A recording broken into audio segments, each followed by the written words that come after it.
Hey everyone, it's Patch 3.23 Affliction, and today I want to talk about how to craft yourself a ring and a pair of boots for a Righteous Providence Manaforged arrow setup. Now, these are going to be made with Righteous Providence in mind, but I will briefly talk about how you can craft these items if you're not playing Righteous Providence yet, as there will be a slight difference, at least in the ring.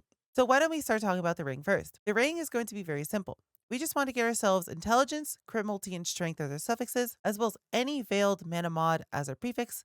And lastly, if you have space, we're going to craft on energy shield. Now, if you're not playing Righteous Providence, you're going to want to not get crit multi, as crit multi is going to do literally nothing for you. And instead, you can opt to get yourself a resistance, or you can opt to roll for chaos res instead. Now, for this build, I would really recommend for you to get specifically a ruby ring. In the notes section for the accompanying path to building and description below, there will be a trade link in the ring section of the notes section for a trade link to helping you to trade to show you all of the current rings that are available for you to buy a suitable base. Ideally, what we're going to want in this base is either Fractured Intelligence, Fractured Strength, or Fractured Crit Multi. And if you're making yourself a ring for not Righteous Providence, you would either want to go for Fractured Elemental Resistance or ideally Fractured Chaos Resistance. Now, we're going to specifically need to get ourselves a Ruby Ring because it's going to be the only way for us to cap our fire resistance. Ideally, you would be running a Calandra's Touch, and this will give you two of them. But if you're not running a Calandra's Touch, then that means you'll need to craft the second one of these rings. And what you could do is you can opt on your other ring to get a different base other than a ruby ring, as we only will need one ruby ring to fully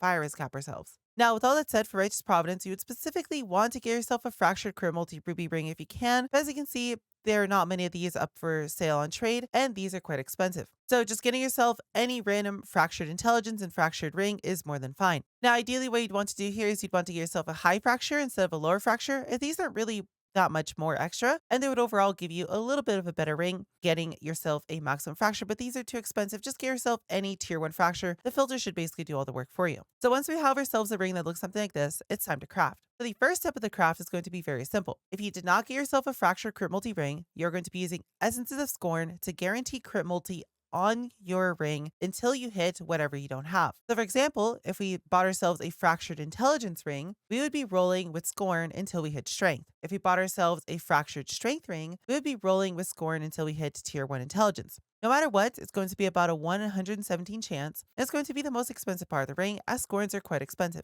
Now, what you could do is you could use Shrieking Essences instead of Deafening Essences. That would mean you'd have a little bit of a weaker ring overall, but it would also make it substantially cheaper. Now, instead, if you are making yourself a non-Righteous Providence ring, instead of rolling with Scorn, what I'd recommend would be to instead roll with what you don't have on the ring. So for example, if we have a Fractured Intelligence ring, you would be rolling with Rage Essences until you hit yourself tier 1 Chaos Resistance.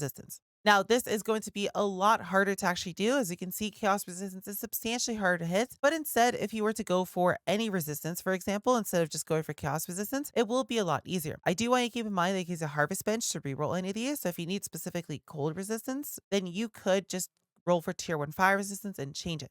But moving on to the rest of the craft, assuming everything went as planned, you should end up with a ring that looks something like this. We're going to have our Fractured Attribute of our choice. We're going to have a tier 1 critical strike multiplier essence roll on it, and we will have ourselves the other attributes that we're missing, either strength or intelligence. Now, what could happen when you're doing this is you could have a bunch of just random garbage prefixes on your ring. And if this happens, and if all 3 of your prefixes are completely filled with garbage, you will have to annul, and you will have to pray that does not annul a suffix. If this ends up annulling a suffix like it did here, you have to start from scratch, and you need to roll with essences again until you get your suffixes put together. Now, the chances of this happening are exceedingly rare.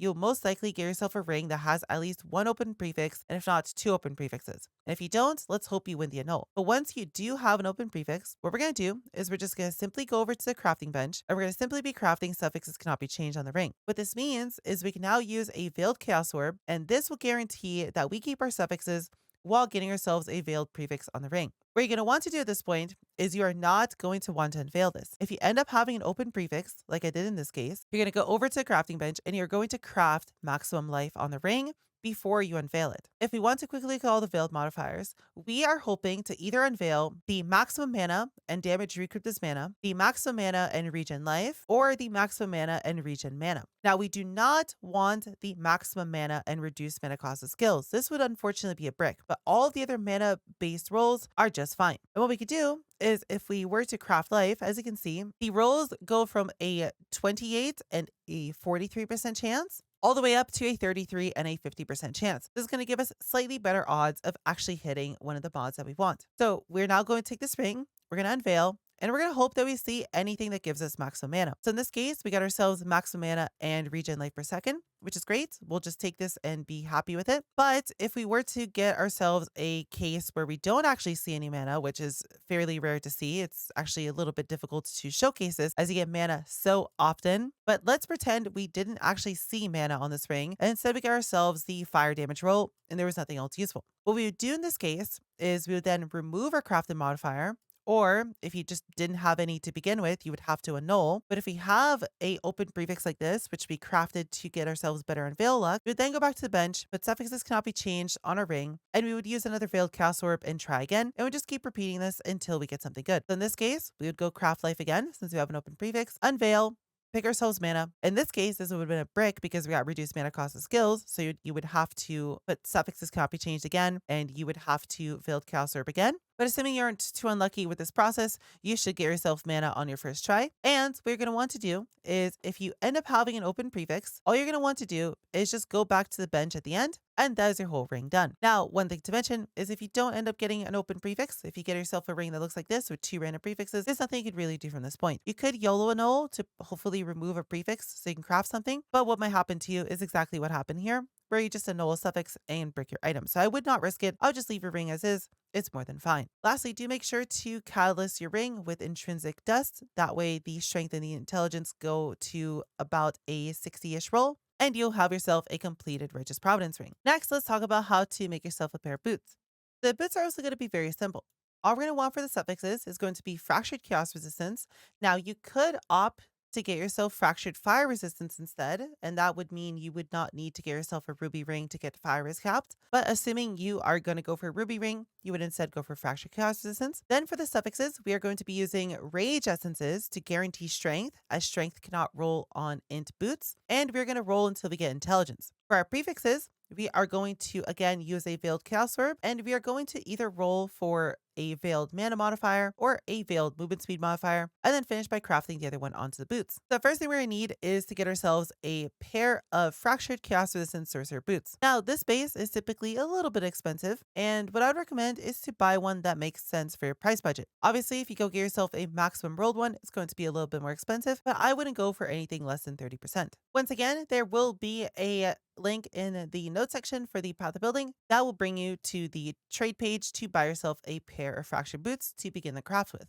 So once we have our base pair of boots, we are going to begin our craft. So we are going to want to finish the suffixes first, and we're going to start with our fractured chaos resistance, and we're going to be rolling with essences of rage until we get ourselves tier 1 intelligence. This should be about a 1 in 76 chance, and if deafening essences of rage are a little bit too expensive, you can use shrieking instead. It'll make yourself a little bit of a weaker pair of boots since they'll have a little bit less strength, but also considerably reduce the price of the craft itself. Getting yourself these suffixes shouldn't really be too difficult, and seeing tier 1 intelligence should come very quickly. And then what we're going to want to do from there is we are going to want to clean up the prefixes. So if your pair of boots ends up being something like this, where you just have random garbage prefixes, what we're going to want to do is we're going to want to go and get ourselves any Searing Exarch Ember, and we're going to want to put Searing Exarch Influence on the boots. What this is going to allow us to do is going to allow us to use an Eldritch Annul Orb to specifically annul a prefix off of it without touching our suffixes. You only have to do this if you end up getting full prefixes when you roll for the suffixes with essences, but the chance of this is very, very low. It's just if it does happen, you will have to Eldritch Annul a prefix off. Once we have an open prefix,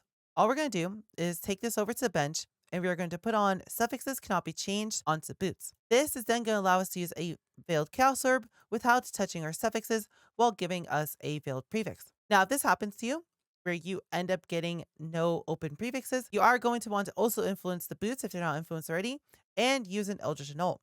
This does give you a chance of you losing your veiled prefix, but no matter what, we do need to get ourselves one open prefix to finish the craft, unless one of the prefixes that rolls on your boots is a high tier mana. If this tier 2 life ended up being tier 2 mana, you would just leave it the way it is. But if you get anything that's not mana, we will have to annul and pray we don't eat the veiled prefix. If we eat the veiled prefix, then we'll just have to put suffixes cannot be changed and veiled chaos orb again. But assuming we get lucky like this and we do not annul our veiled prefix off, we are then going to go over to the crafting bench, and then we're going to craft ourselves maximum life onto the boots. The reason we want to do this is because we want to either get ourselves any of the movement speed roll mods or the flat mana roll. So if we were to craft life on our pair of boots before we went any further, as you can see, the chance to roll mana goes from a 36.9 and the chance for movement speed goes from a 50% chance all the way up to a 57% chance and a 42% chance. So once we have ourselves crafted life on these boots, we are ready to unveil. And we're either going to pick movement speed or mana rolls. Now you have a choice here. If you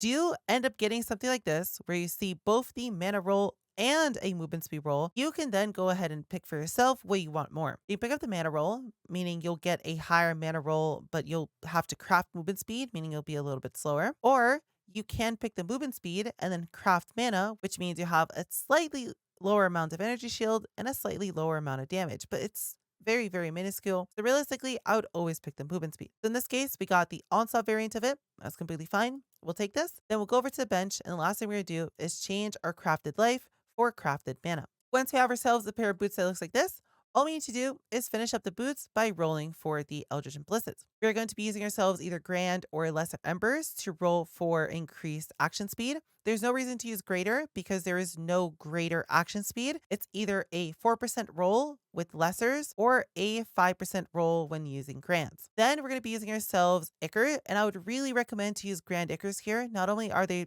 usually fairly cheap, but this roll does matter quite a bit to your DPS. And we're going to be looking to roll ourselves Battle Mage's Cry buff effect. Now this roll does increase with tier. So like I said, you really want to make sure you use Grands, as the difference between a 7% roll on Lesser and an 11% roll on Greater is actually single digit DPS increases. It's quite a big difference. But once you've done all that, you have yourselves a finished pair of boots. That's all I have to say in this guide. If you have any questions, please feel free to let me know in the comments below.